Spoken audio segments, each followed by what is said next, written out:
J'ai découvert Hélène de Montgeroult en 1985. Cette année-là est paru un très beau disque de Jean-Claude Pelletier au pianoforte jouant des sonates de Hyacinthe Jadin, compositeur de l'époque de la Révolution, professeur au conservatoire, qui venait d'être créé en 1795, et qui était collègue de Madame de Montgeroult.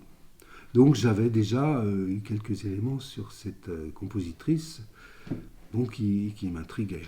Alors je me suis dit, ben voilà, je vais faire des recherches là-dessus, puis quand j'aurai fini, j'écrirai un article et puis je passerai à autre chose. Alors j'ai commencé à faire ça, et puis je suis tombé sur sa musique. Alors là j'ai été quand même impressionné. Alors avec l'esprit que j'avais à l'époque, je suis d'abord allé voir les sonates, parce que les sonates c'est un genre sérieux. Voilà, j'ai vu qu'elle avait écrit 9 sonates, je les ai regardées, puis j'étais étonné parce qu'il y avait un niveau de composition qui était vraiment de haut niveau déjà. Elle ne semblait pas en retard sur Beethoven, qui écrit à la même époque ses premières sonates, donc c'était déjà, à mon avis, très remarquable. Et puis, j'ai vu que son œuvre la plus importante, c'était un cours, le cours complet pour l'enseignement du pianoforte. Je n'en croyais pas mes yeux. Pourquoi j'en croyais pas mes yeux? Parce que ce que je voyais, c'était de la musique romantique. Je pensais ici à Schubert, là à Mendelssohn, là à Schumann, voire Liszt, enfin, et je constatais que on disait que ce cours datait de 1820. Alors aujourd'hui, je sais qu'il est de 1816, qu'il a même été fini en 1812. Donc c'est une chose qu'on ne rencontre pas dans l'histoire de la musique. J'avais jamais rencontré à peu près de quelqu'un qui semble avoir 30 ans d'avance sur l'évolution de l'histoire de la musique. C'est quelqu'un de totalement visionnaire. C'est une méthode progressive. Donc les premières sont, disons, abordables. Sachant qu'on a déjà fait tout le premier volume qui était des exercices. 972 exercices. Là, on passe à plus que ça. On passe à des morceaux, et avec chaque fois le commentaire. Et puis les premiers sont courts, en général font deux pages. Voilà. Et puis ça va devenir plus complexe, plus élaboré. Au total, 700 pages. C'est le plus gros cours de piano de tout le 19e siècle. Et à mon avis, c'est le plus important. Il est absolument extraordinaire. Et je comprends quelque part, je pense que c'est une des raisons qui font que ni Chopin ni Liszt n'ont voulu écrire de cours de piano. Il y avait ça. Ce qu'elle apporte d'assez fondamental dans l'enseignement du piano, c'est qu'elle considère que le modèle du piano, ça doit être le chant, la voix. Et en deuxième modèle, il y a le violon aussi. Alors, on va dire, mais que c'est une idée qu'on trouve un peu partout, bien avant elle, chez Couperin, chez Carl Philipp Emanuel Bach, etc. C'est vrai que c'est une idée qui a été... on trouve, par exemple, dans le grand traité de Carl Philipp Emanuel Bach, 4 paragraphes qui défendent cette idée. C'est le chanteur qui doit fournir le modèle du pianiste. Seulement elle, c'est pas 4 paragraphes, c'est 150. 150 occurrences où elle dit là, c'est le chant. C'est plus du tout la même chose. On n'est plus du tout dans une intention générale, mais elle dit précisément là où ça doit être le cas. Pour chaque étude, elle va faire précéder l'étude d'un petit texte qu'elle appelle Observation. Et je pense qu'ils ont une importance considérable dans l'histoire de la musique. Je dirais que c'est la première fois qu'on voit en quelque sorte la notion d'analyse appliquée. Elle sait exactement ce qu'elle fait, c'est-à-dire elle distingue parfaitement ce qui est de l'ordre du pathétique, de l'ordre de l'élégiaque, etc. Il y a au point de vue, je dirais, esthétique, elle a une très bonne conscience de son art. Par exemple, de l'étude 8, étude des deux mains pour mesurer les valeurs sur une batterie par 3. Donc la main gauche fait une batterie par 3, ta-da-da, ta-da-da. Et la main droite va faire d'autres choses, évidemment. Et elle termine son commentaire par cette très jolie phrase. Le caractère de ce petit morceau est la simplicité. L'élève, en devenant habile, apprendra que la simplicité est une parure, dont il est quelquefois plus difficile de se servir que des ornements les plus riches. C'est quelqu'un qui a appris, sans doute de manière spontanée.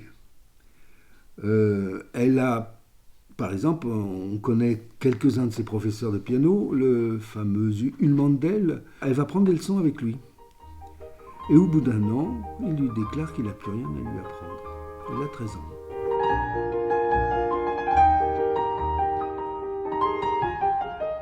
Les femmes, on leur apprenait le piano, ou le chant, ou certains instruments. Mais on ne leur apprenait pas à composer.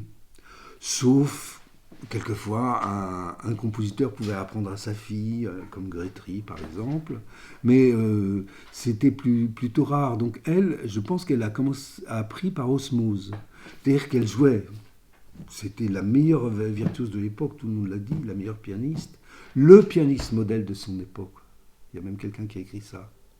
Et elle apprend comme ça, par osmose. Elle transcrit un concerto pour violon de Viotti, elle le transcrit pour piano. Alors c'est difficile parce qu'évidemment, il faut écrire quelque chose pour la main gauche, qui n'existe pas dans le concerto pour violon. Et trouver des choses, et les moments d'ailleurs les plus formidables, c'est quand elle s'éloigne du modèle de Viotti. Il y a dans le premier mouvement, il y a tout un passage où c'est pas du Viotti, c'est de elle, et c'est le plus beau passage à mon avis. Et donc là, elle fait ça en 1785, elle a 21 ans.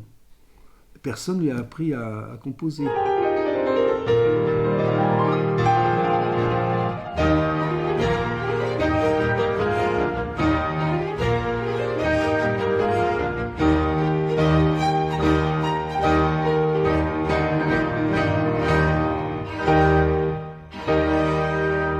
C'est la première femme qui est nommée professeure au conservatoire. Donc le directeur du conservatoire s'arrête, qui lui-même n'était pas musicien, il était plutôt, je dirais, un administrateur, mais avait bien compris que c'était le meilleur professeur de piano qui existait en France. Donc elle y est nommée professeure de première classe. Et elle est chargée de la classe de piano homme, parce que naturellement, hommes et femmes ne sont pas mélangés.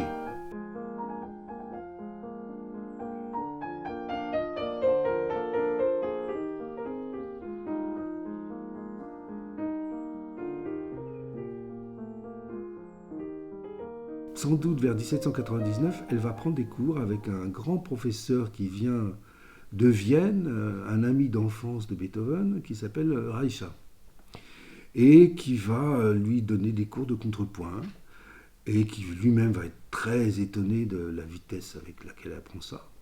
Je crois que c'est quelqu'un qui a de tels dons qu'il suffit de lire une fois. Vous savez, on ne fait pas d'octave direct. Bon, ben c'est compris, c'est enregistré. Il n'y a pas besoin d'y revenir une deuxième fois. Et donc, elle va se lancer dans les fugues, par exemple. Elle va écrire 3 fugues qui sont des merveilles, à mon avis. Elle va écrire... le contrepoint, peu à peu, va irriguer sa musique. Je pense que c'est une des premières personnes qui s'intéresse à Jean-Sébastien Bach. À peu près oublié, il n'y a plus de concert public de Bach depuis dans la seconde moitié du XVIIIe siècle. Une fois ou deux, un de ses fils fait jouer sa musique, mais on ne le joue plus en public. On le travaille peut-être en privé, le clavier bien tempéré, etc. En tout cas, elle a eu connaissance de ça et elle veut le faire connaître. Et dans sa méthode, sur les 114 études, il y a une quinzaine qui font directement référence à Bach. Là, l'étude 19, c'est un hommage à Bach. Les musiciens diront, bah oui, c'est le même système que le premier prélude du premier livre de clavier bien tempéré. Oui, et effectivement, elle a dû être éblouie par ça. Et c'est un hommage à Bach, c'est très clair. Mais il y a des harmonies qui n'avaient pas cours du temps de Bach. Je dirais, elle est vraiment de son temps. C'est vraiment une étude qui est magnifique. Et donc ça, c'est tout nouveau. Et c'est important parce qu'on sait qu'aujourd'hui, on connaît bien le phénomène des compositeurs romantiques, Mendelssohn, Schumann, Chopin, Liszt. Ce sont des gens qui, tous les jours, jouent du Bach, qui sont passionnés par Bach. Et moi, je pense que Mendelssohn, il a découvert Bach d'abord dans la méthode de Mongeroux. Bon. C'est un peu difficile à démontrer, mais c'est mon intuition, voilà. Alors la fameuse étude 107,